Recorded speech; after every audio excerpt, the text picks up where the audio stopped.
When Laura invited me to her company's annual gala, I didn't think twice about going.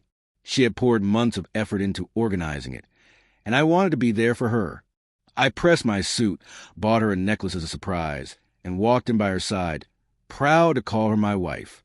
The ballroom sparkled with chandeliers. The music was elegant, and she was the brightest presence in the entire room. Yet, even amid the glamour, a knot of unease sat in my chest.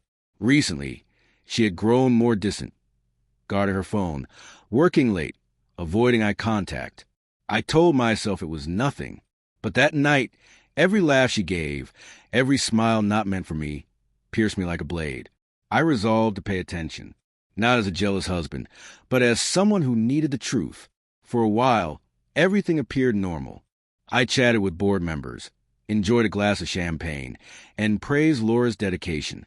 Then I noticed him, a man standing a little too close, speaking in a way that carried more than polite conversation. He leaned in, whispered something, and she laughed, a laugh that sounded different, softer, almost intimate. My jaw tightened. Outwardly, I stayed composed, sipping my drink, but inside, I was burning.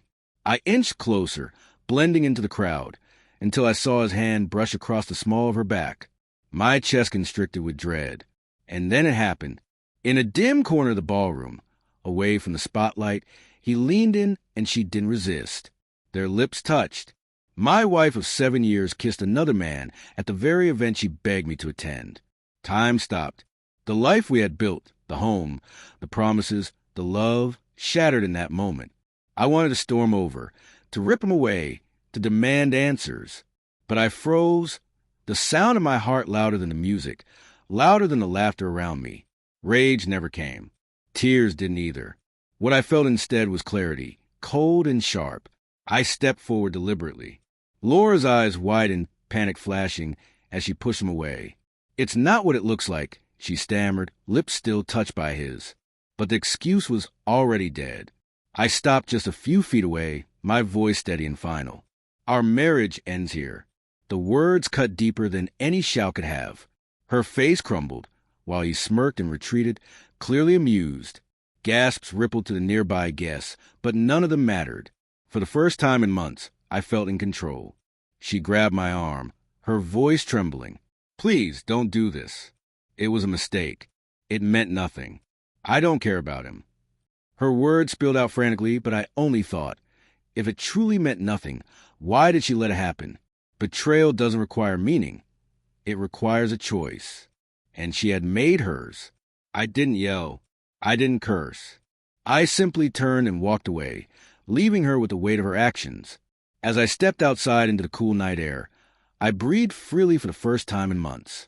I didn't look back. Let her face her colleagues, her friends, the wreckage of her own making. My silence spoke louder than fury ever could.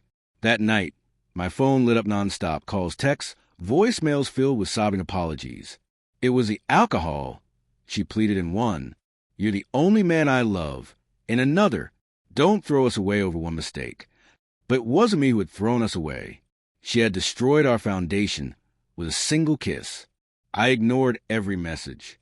Days later, she appeared at my office with flowers, left notes on my car, even begged mutual friends to intervene. But forgiveness was impossible. The image of that kiss replayed every time I closed my eyes. When the divorce papers came, I signed them without hesitation. Looking back, I know my calmness wounded her more than fury ever would have. She expected me to fight, to rage, to eventually forgive. Instead, I left her with silence, with finality. On the night meant to be her triumph, her secret unraveled before everyone's eyes, and I walked away with the life we had built. She broke that night because she finally understood she hadn't just kissed another man. She had kissed away her marriage.